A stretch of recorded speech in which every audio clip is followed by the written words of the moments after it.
everybody. Karen Dobie and Matt Miller here for ZDNet. Talking today about Matt's review for the LG V60. And right out of the gate here, what was your overall impression, Matt?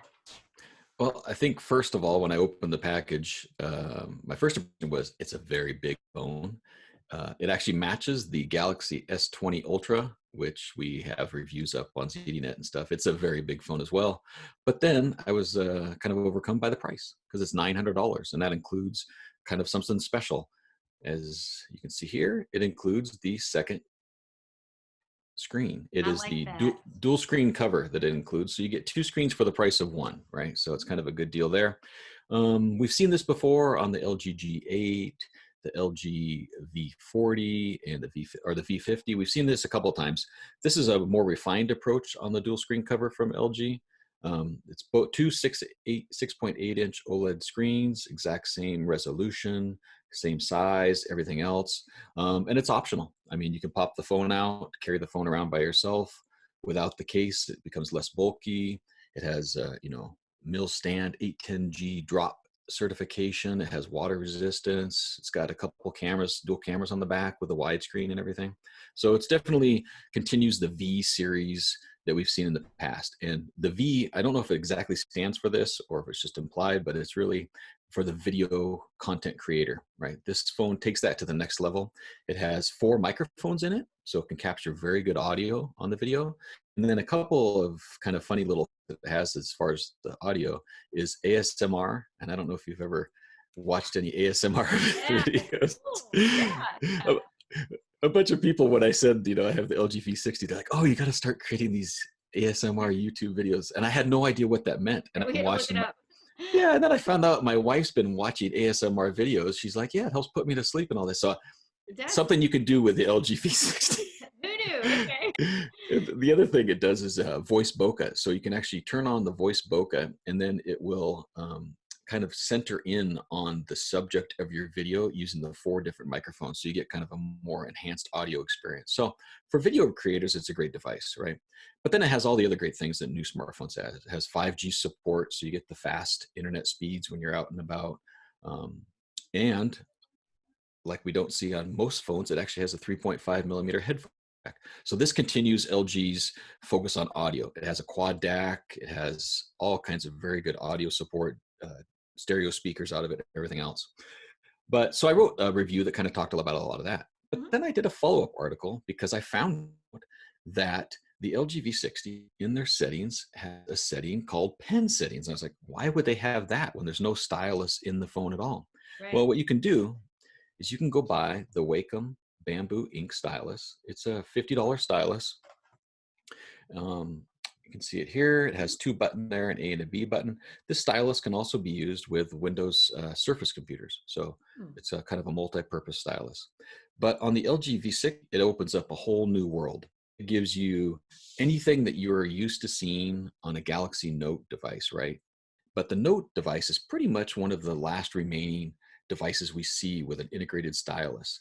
And so this LG V60 with this now has that capability. So I'll list, there's, as I mentioned, there's 2 buttons on the stylus. You can actually program those buttons to do 4 different things. And then beyond that, you can have the stylus do a number of things. And I'll give some examples. If you press one button, it'll have new memos. So it opens up quick memo, let you jot it down. You can do GIF capture, which is kind of, I know something that a lot of people are trying to create a GIF. Well, Yeah. all you have to do with this is you enable the GIF capture, play some video, and then hover that window over the video, and it'll create a GIF for you. Really handy, something that Samsung has as well. It has draw chat, so you can draw little notes, and it appears in the animation, to your friend or family member or whatever. It has a couple of different coloring type tools and things. Something else I like is the pop lens. So it'll open up a window and then zoom whatever's in that window. So you don't need reading glasses, right? You can use the stylus and move around and see all of that. And then you can also do some screen memos and stuff. And then the last thing that I'm like, okay, that pretty much matches a Galaxy Note, but it hundreds of dollars less. Right. But can it do off-screen memos? That's kind of a nice thing on a you notice you just slide out the stylus, the S Pen, and you start writing on the screen. This one, you can enable that in settings. You just double press the volume up button, and pull out a stylus, and you can write on the screen with the screen off. So it has pretty much everything that a Galaxy Note has at a lot less cost. A lot less cost. And I know as you mentioned, you did the separate article about the stylus, because that was, exciting to know that that's something you can get to go along with it. Obviously not a slot there in the phone for it or in the case, but that's a great feature, and to be able to do that. And again, at that price point. Right. And that is, you just mentioned a very good trade-off that I know that Larry Dignan, he's also a Galaxy Note fan. And we were having some conversations. He's like, if it can't go in a silo and it can't carry it with a phone, it's not for me. And I get that, that's a trade-off. But with that trade-off, you also end up with as a pretty sizable stylus, right? That's more natural, like a pen, than something like a little teeny thin S Pen.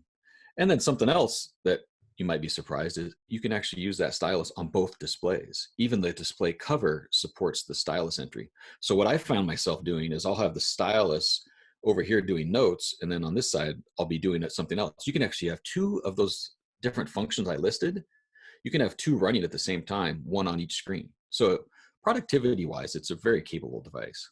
Yeah, absolutely. And again, just that was what I wanted you to clarify too. When you talk about that, that's the part of the cover that you're able to do that on. So explain that just a little bit. Go over that if you would. Right. So here's the phone itself. Okay. And it's this is the white one. I have a black one as well. And then here is the cover. And the cover the phone just slides into the bottom of the cover. Okay. And then it closes up and everything else. It's actually really nice with the cover if you're a media consumer, right? People are streaming things at home right now and stuff. And as a commuter, when I was riding the train, I was finding myself having video content playing on that top second screen.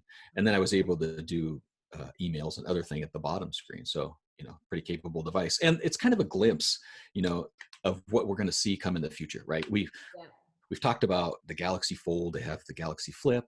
They've got these foldable phones. It's new technology. It's still cutting edge, right? They're plastic screens, and you're trying to figure it out. This is an old school technology, but they've added two different screens. A glimpse of what we're going to see in the Surface Duo later this year. It's very much like this. I think it's actually two larger displays, but it's the same idea. They're not folding screens. They're two different screens that are in some hinge mechanism device. It's kind of a more tried and true technology to use for that. Yeah, definitely a glimpse too of what we'll be seeing there. So overall, your impression very positive about it. And again, at the price point at $9, what did you mention it was? It's like $899, so about $900. Yeah. Right there at $9. Okay. Yep. All right. Excellent. So the review, of course, Matt, you've got there up on ZDNet, and that separate article talking about the stylus on there as well, and so many more great reviews that you've done for us for ZDNet. So make sure, everybody, you guys check all that out there and more. And as always, we appreciate you watching.